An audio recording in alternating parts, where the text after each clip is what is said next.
Welcome to In Focus with Eden Lane.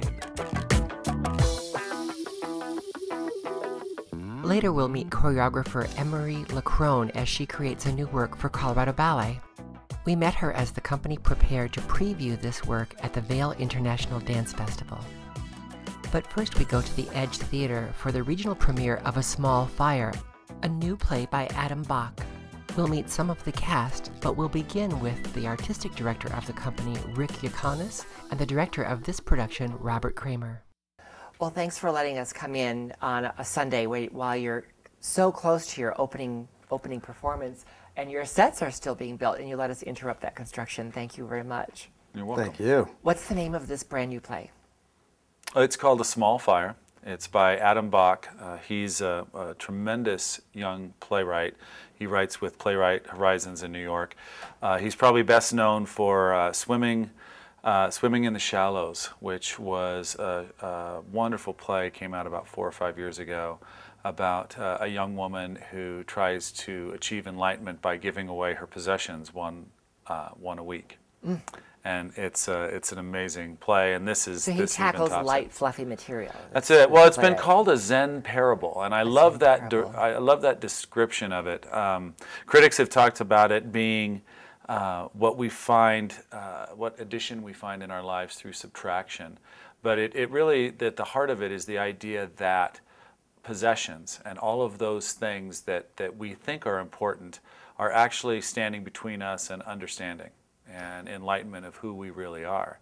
And he takes that to a whole nother level in this play. Is this a play that you were familiar with before you chose this for the season? How did this come to you? I actually found it by accident. I've been a fan of Playwrights Horizons, where this show launched last year for a long time. And I wanted to make a statement this year. I wanted to have a show that had never been done, something that was completely different, something that would really kind of rock theater in Denver.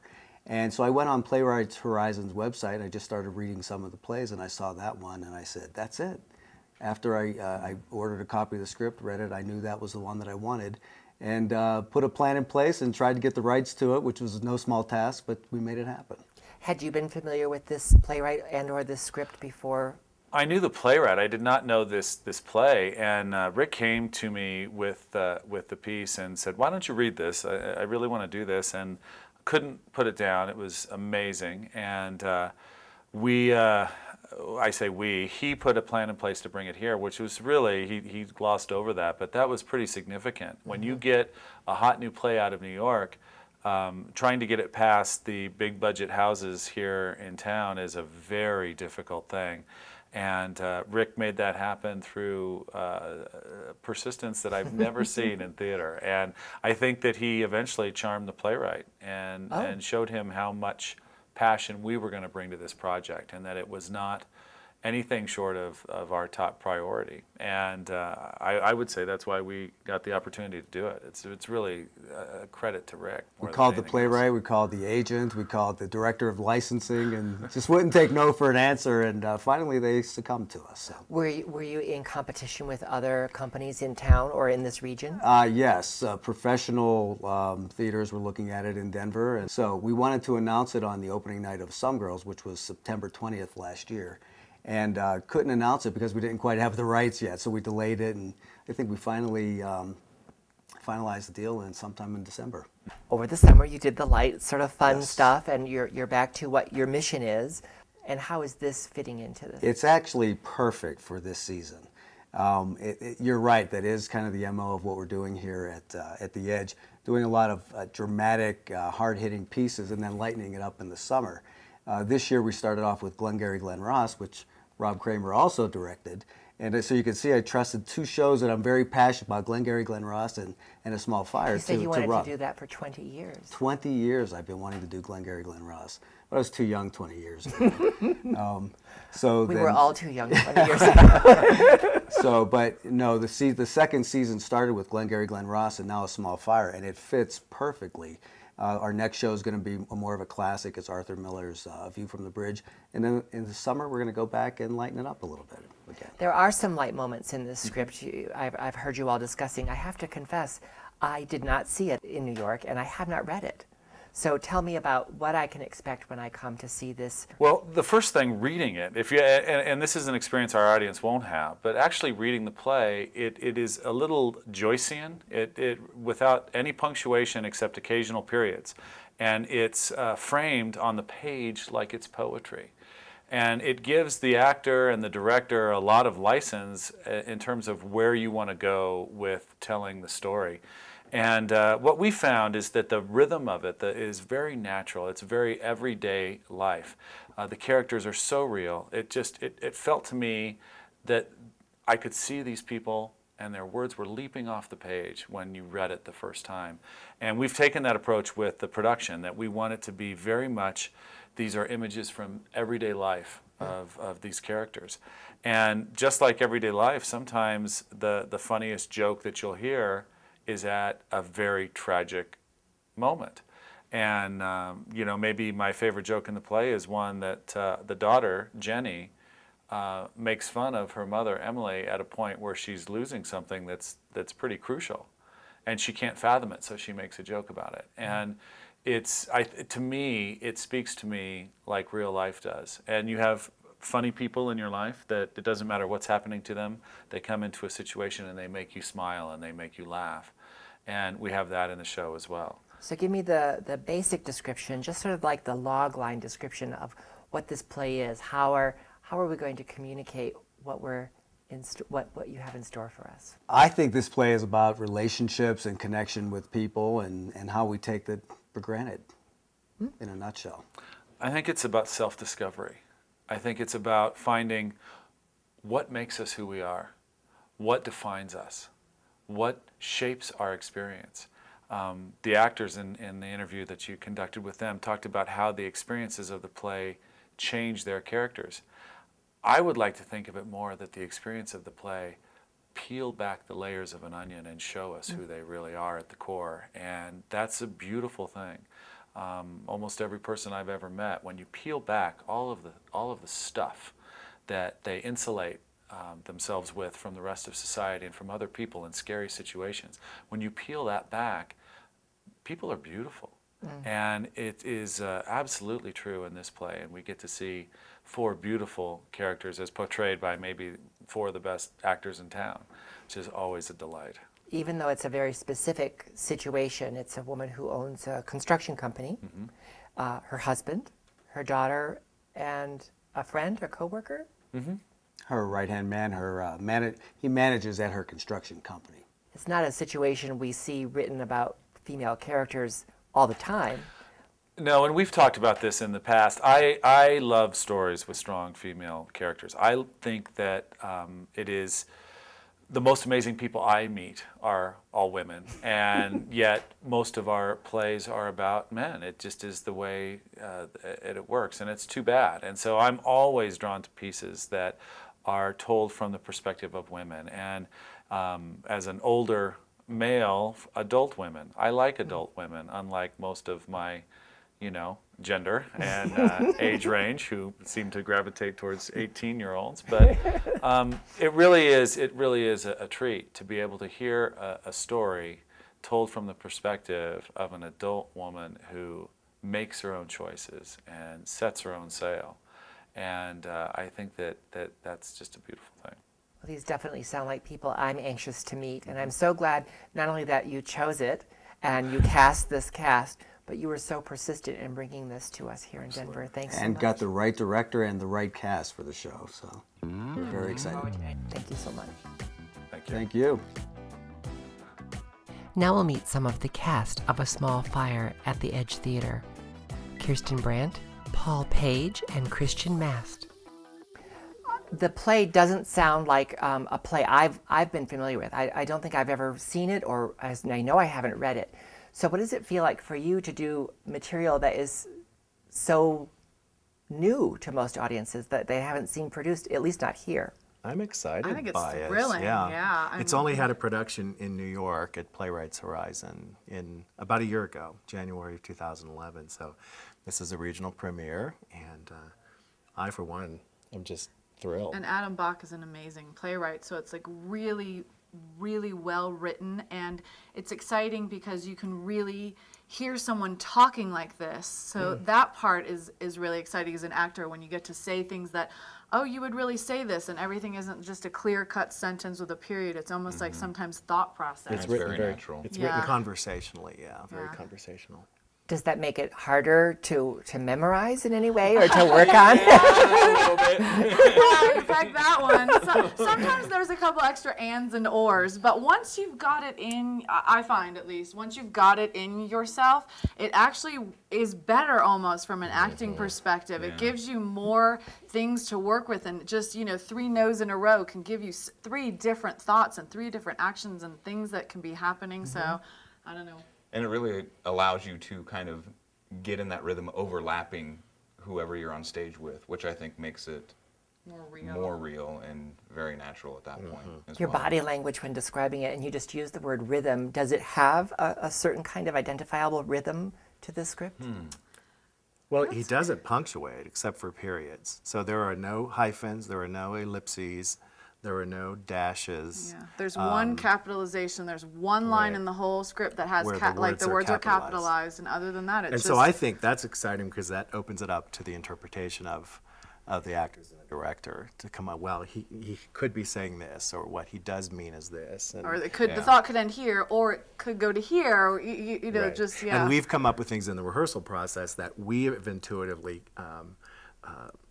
Interpreted for a certain role or a certain line because of the way it's written, and then Rob, our director, has said, "I think it means this." Yeah, or, it can I have think a we could completely try meaning. doing this, take this interpretation. So, it keeps me on my toes, and Plus, I love no that. one's going to have seen it before. That's amazing. To walk into a theater, it doesn't happen that often that there's good new work. Right. To get to walk into a theater in Denver and see something that only New York audiences have seen just a year ago by this great new playwright, that's incredible. I think it's really exciting, not only for us, but for the audience, for people who come to see it. They'll have no idea what's gonna happen, and that's really thrilling. As an actor and as an audience member, I think that's really exciting. That's one of the reasons we wanted to come and visit the Edge. This is only our second visit here, to come here, because it's almost like a brand new play in many ways, because we haven't seen it. What is it like for you as an artist to get that kind of opportunity in this intimate environment? Oh, it's great for me. It's great. Because, as we go through the span of our careers, we do a lot of shows that have been done so many times. And like you were just saying, the expectation, the audience comes in. I loved being challenged by new stuff. I love continually growing and learning new things and taking on new and I think roles. this piece is, to me, when I read it, it is very unexpected. What happens in the play, to me, is very unexpected. And that is going to be exciting too. That was exciting as an actor, not really knowing. You obviously have never seen anyone else do this. You can't call upon, oh, someone did this and they were great when I saw this on Broadway or this or here. It's just you calling upon whatever you and the director have come up with. And I think it's really exciting. And the intimate space, I think, is phenomenal, especially for what happens to my character through the course of the piece. I almost never leave the stage through some major transformative moments. I'm always here within the audience's view, going through these things, like even doing my changing of my clothes on stage. So I think it's really going to be great to have people right here. Because it's so new, and because it was not something I had any idea about when the script was brought to me to read, it's one of the few scripts I've ever read pretty much from start to finish and wept. It touched me so deeply and affected me on such a level that I wept, and I literally called Rob at 10:45 at night and said, "Okay." It's very engaging, very touching, because I think there's something the audience will see themselves in with each of these characters, and how and it's such a relationship. What do you think they'll see in your character? Well, that they can I'm identify with? the kind, compassionate, caring husband, nurturing, and I'm just going to bring Rob into this. I know you're going to talk to him separately, but you read this on paper and you see you read the words and you have an interpretation in your head of what this character could be. And at the first get-together, I made a comment about not wanting him to be a sap and to being a pushover, and Rob turned to me and he said, "No, I think that your character is the strongest character in the script," and I had not looked at it from that perspective. So I owe him that. You know, from day one, I had something to go on. I think that a lot of the audience will see themselves in my character of John. And tell us about your character, Christian. How do you think the audience will relate? Well, I'm Well, if they're actually drunk. if they've had a few, it'll be good. No, Billy. Do they really, sell cocktails at intermission here? Yes, they do. Billy really is kind of and this is something that Rob and I have also talked about. He's really kind of all three, really of the best qualities of all three of the characters. He's kind of the... So it's typecasting. Yeah.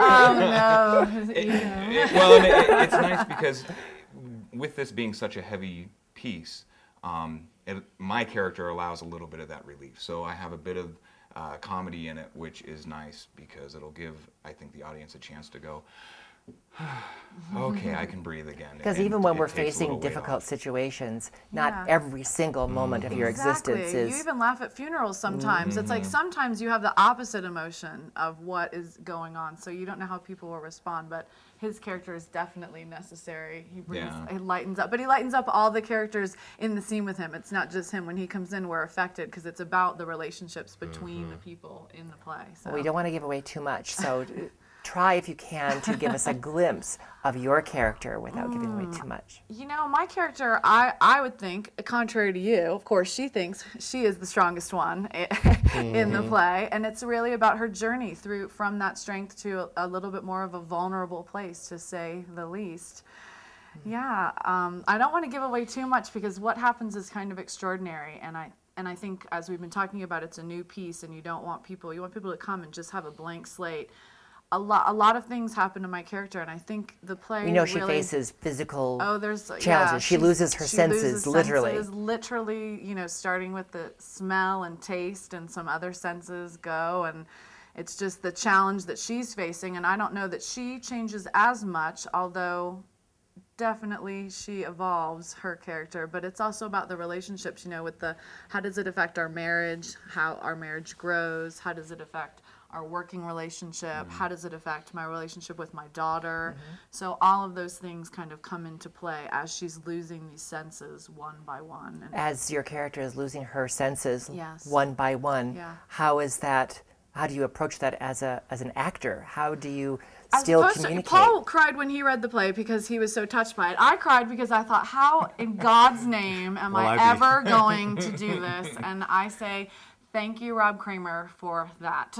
You bring what tools you've got, and then it's important to me, and I think everyone, to have a really strong director to help guide you through. You bring something, but if an audience member or the director can't tell what it is that you're doing, then it just doesn't matter what work you've done on it to begin with. So it's nice to have someone that you can really trust, so you can try a few different things.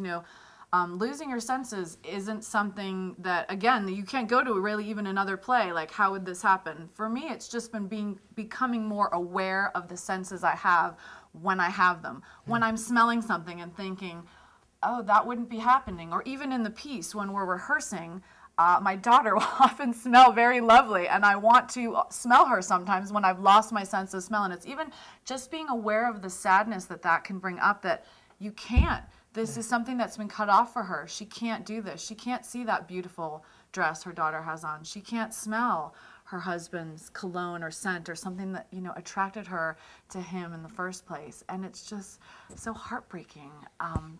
Just even having the senses and using your imagination itself is powerful. And what it does to the family. We should mention that Haley Johnson plays our daughter. Yes, I'm sorry she couldn't be here today. She's doing a film shoot, but she's wonderful, wonderful actress. The family unit are very disconnected when the play starts. Where you see Emily connecting is with Billy, her right-hand man. They get along great, and we're just kind of there. We're there with each other, and Haley's character Jenny has tried for years to reach out and to connect with her mom and understand it. But then as the play moves on and Emily's character is afflicted with one thing after the next, it really it's heartwarming how it affects the relationships with all three of them. Well, I'm anxious to see how you approach these challenges. And we can come here and watch you lose your senses. Literally. There's a few other surprises as well. Yes, and there are a lot. I find that there are many kind of lighter moments in the piece, because like you said, even in the darkest hour, there's still sometimes things that will make you smile, or you know, I just think it's a wonderful play because it has all these different sides and all these different colors and textures and hues. I just think it's wonderful because it's not just one thing. Right. There are some scenes where it's really, really funny, and there's some scenes where it's heartbreaking and hard to watch. Oh, yeah.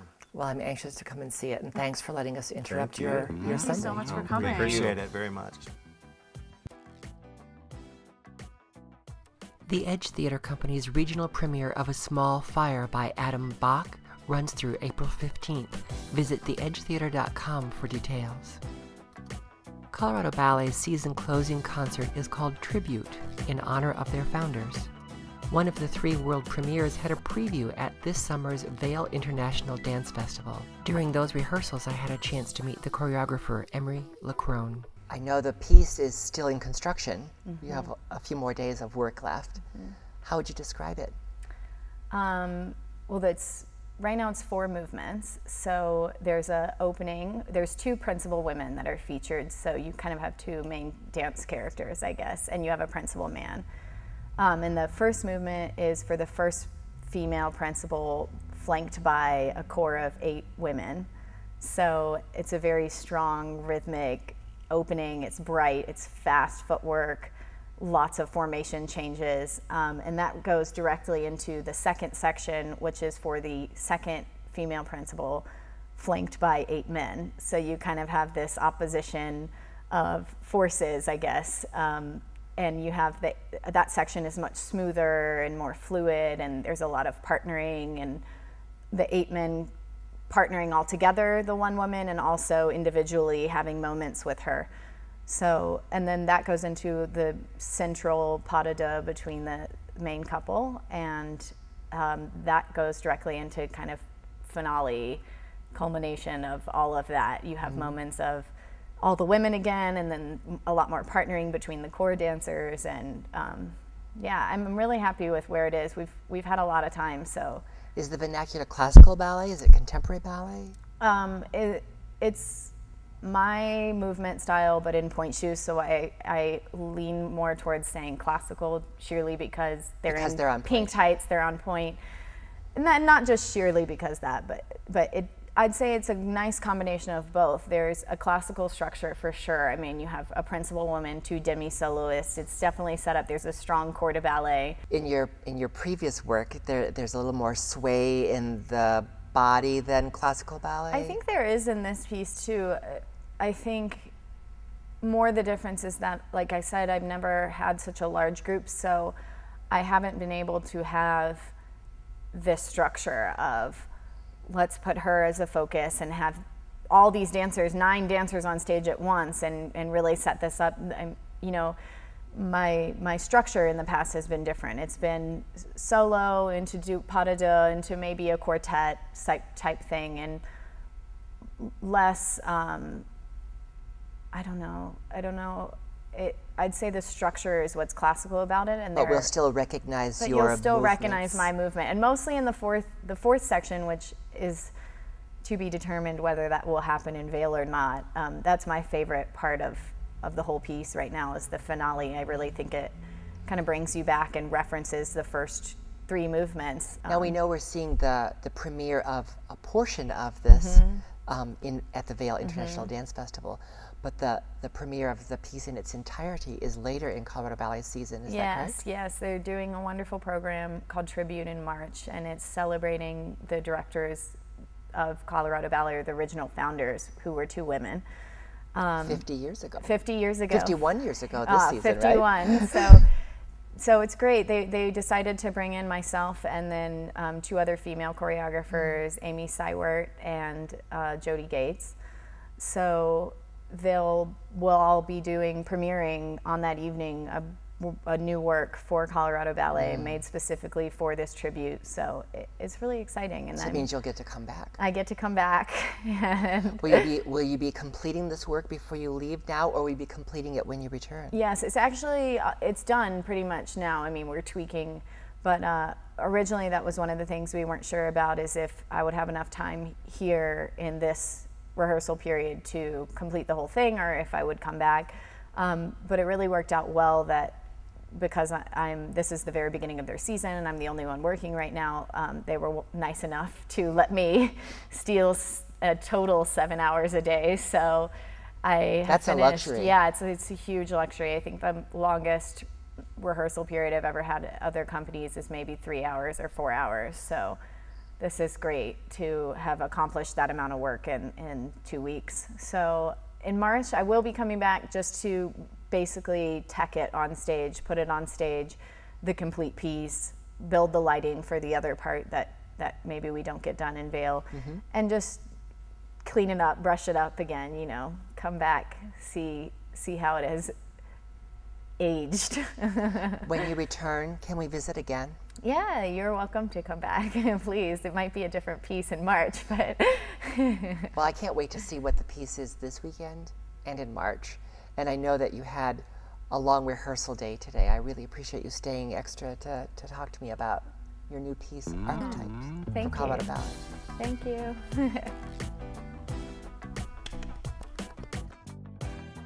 Don't miss the 3 world premieres in tribute at Colorado Ballet. Visit coloradoballet.org for more details.